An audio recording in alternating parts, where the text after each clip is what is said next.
नमस्कार दोस्तों, मैं चंदन चौधरी स्टडी IQ फॉरएवर में आप सबों का एक बार फिर जोरदार स्वागत करता हूं। दोस्तों, आज हम लोग बहुत ही इंपॉर्टेंट चैप्टर जो है अभी समझेंगे, जो अभी बहुत ही चर्चा में है, जो अभी इसका प्रकोप दिख रहा है आपको। वो टॉपिक का नाम है चक्रवात। और चक्रवात जो है आजकल जो चल रही है चर्चा में, निसर्ग चक्रवात है। और निसर्ग चक्रवात जो है आज 3 जून जो है आज मुंबई और गुजरात को बहुत तबाह किए हुए हैं, बहुत ही ज़्यादा तबाही मचाए हुए हैं, वहाँ पे परेशानी किए हुए हैं, जिसकी वजह से वहाँ पर रेड अलर्ट जारी कर दिया गया है। तो आज हम लोग समझेंगे निसर्ग चक्रवात को, तो समझेंगे कि चक्रवात क्या है, निसर्ग चक्रवात। लेकिन उसके पहले हम लोग एक और बात को समझेंगे कि आखिर चक्रवात होता क्या है और इसके चक्रवात के कितने प्रकार के होते हैं, चक्रवात के लिए क्या क्या अनुकूल स्थितियाँ होनी चाहिए।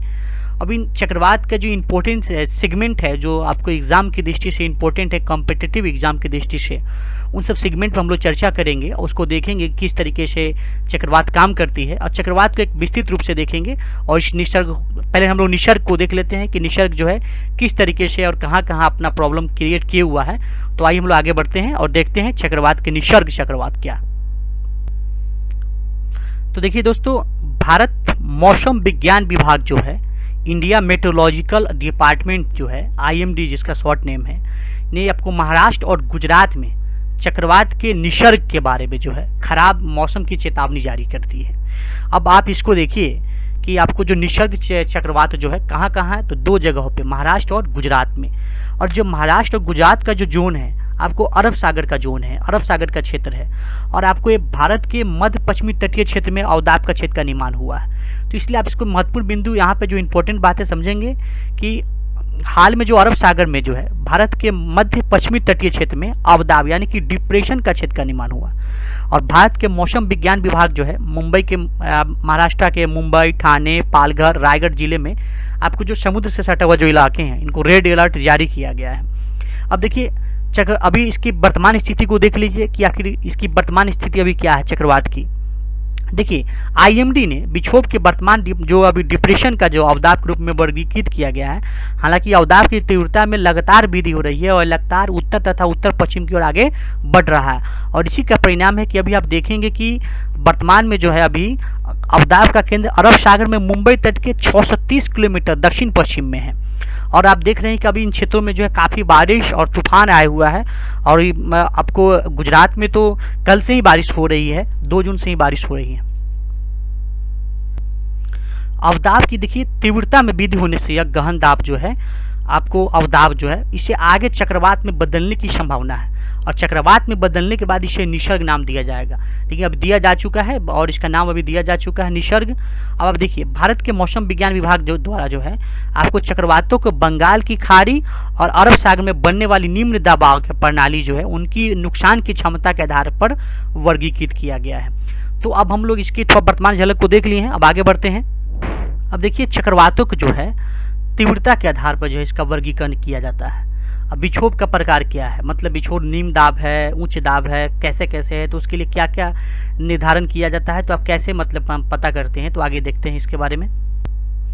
तो देखिए, अगर विक्षोभ का प्रकार देखिए तो निम्न दाब का अगर क्षेत्र है यानी कि लो प्रेशर है, तो लो प्रेशर कब होता है, जब 31 से कम होता है, मतलब कि वायु की जो गति होता है 31 किलोमीटर प्रति घंटा से जब कम होता है तो इसको हम लोग क्या बोलते हैं, लो प्रेशर बोलते हैं, निम्न दाब का क्षेत्र बोलते हैं। और अवदाब जो अभी आप मुंबई वाले जो इलाका में जब आप जो डिप्रेशन है उसका डीप डिप्रेशन का क्षेत्र का निर्माण ले लिया, फिर उसका में आप साइक्लोन का निर्माण ले लेगा, तो आप देख रहे हैं कि अवदाब या जो डिप्रेशन होता है 31 से 49 किलोमीटर प्रति घंटे की रफ्तार से चलती है, तो इसको डिप्रेशन बोलते हैं।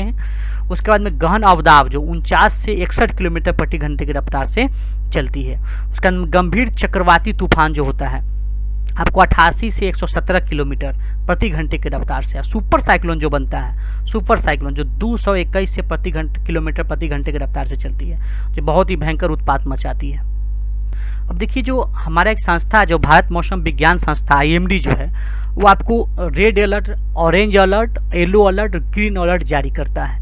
तो जो अलर्ट जो जारी करता है, ये अलर्ट जो है आपको देखेंगे जैसे रेड अलर्ट है, ऑरेंज है, येलो है, ग्रीन है, तो किस किस आधार पर जारी किया जाता है। तो देखिए, अगर जब हवा की गति 130 किलोमीटर प्रति घंटा से अधिक होगी तो IMD द्वारा जो है रेड अलर्ट जारी किया जाता है।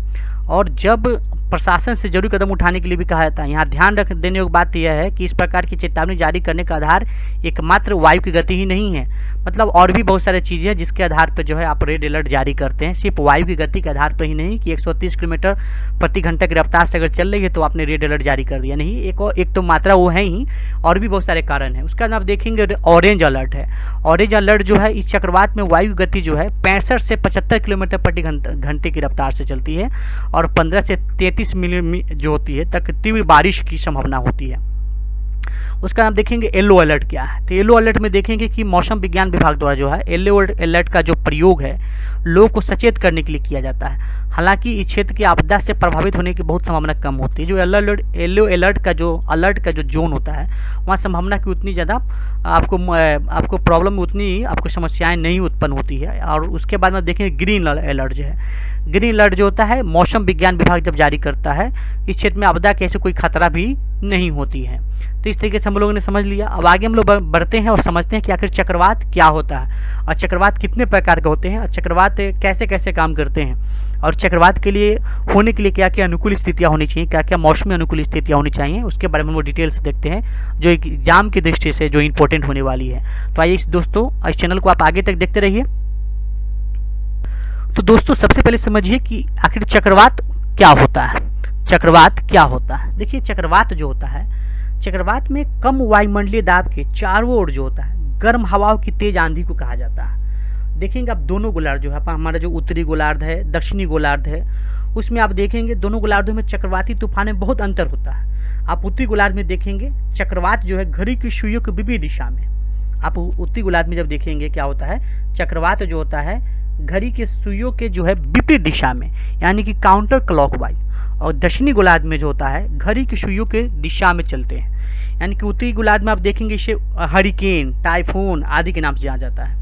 और हम लोग इसको जो है बहुत सारी चीज़ों को नाम जानते हैं। हम लोग हरिकेन, हम लोग इसे चक्रवात बोलते हैं और भी बहुत सारी चीज़ बोलते हैं। तो हम लोग इसको देखेंगे भारत में जो उष्णकटिबंधीय चक्रवात, इसको बोलते हैं भारत में हम लोग उष्णकटिबंधीय चक्रवात। तो इस चीज़ को समझिए कि भारत में जो उष्णकटिबंधीय चक्रवात क्यों कहा जाता है। तो भैया सबसे बड़ी बात है कि हम लोग का जो जोन है, हम लोग का जो इलाका है, तो वो आपको उष्णकटिबंधीय जोन में ही हम लोग रहते हैं। इसी वजह से जो है हम लोग उष्णकटिबंधीय यहाँ उत्पन्न होने वाले चक्रवातों को जो है उष्णकटिबंधीय चक्रवात की संज्ञा देते हैं। और भारत में दो जगह हैं जो है, एक अरब सागर, दूसरा है बंगाल की खाड़ी।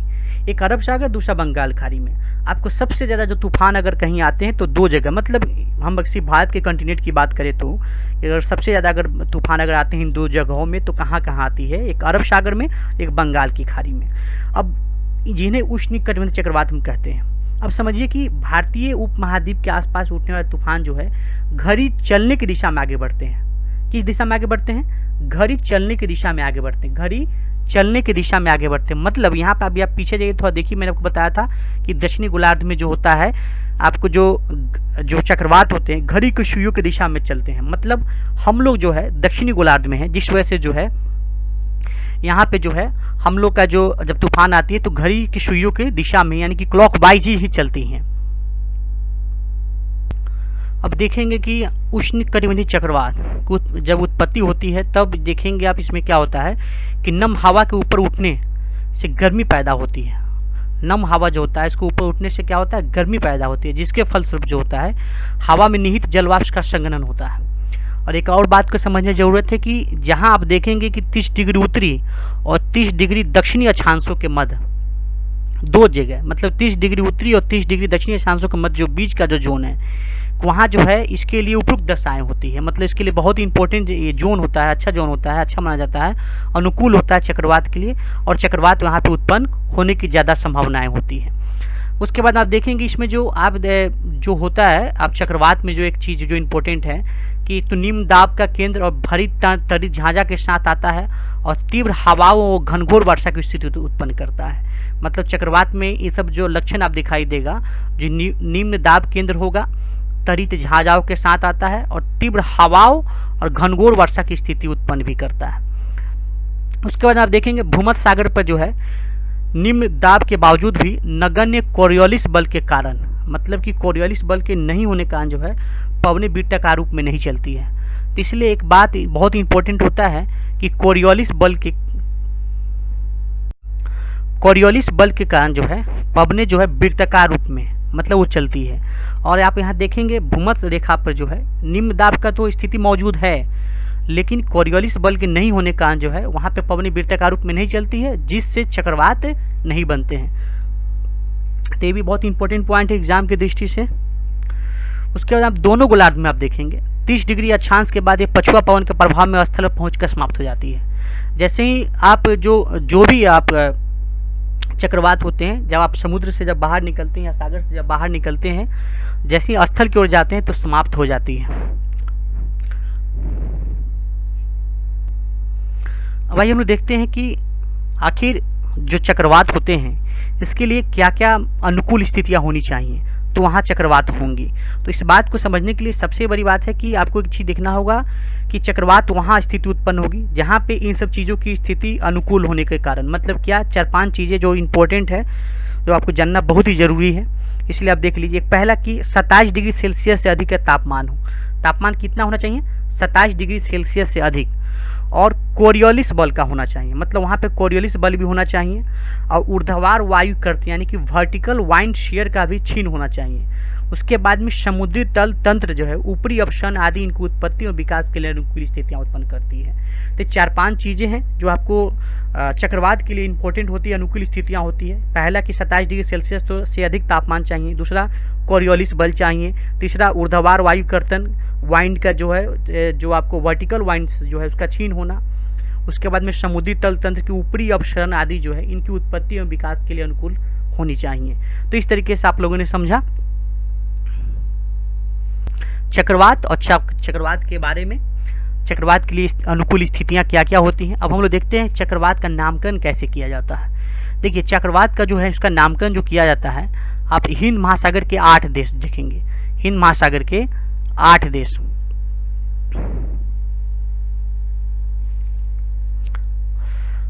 बांग्लादेश, भारत, मालदीव, म्यांमार, ओमान, पाकिस्तान, श्रीलंका और थाईलैंड, जो 8 देश है, जो हिंद महासागर क्षेत्र के जो जोन में जो 8 देश है, ये साथ मिलकर जो है चक्रवातों का नाम तय करते हैं। जैसे ही चक्रवात इन 8 देशों में से किसी भी हिस्से में पहुंचता है, सूची से अगला या दूसरा सुलभ जो नाम है इस चक्रवात का रख दिया जाता है।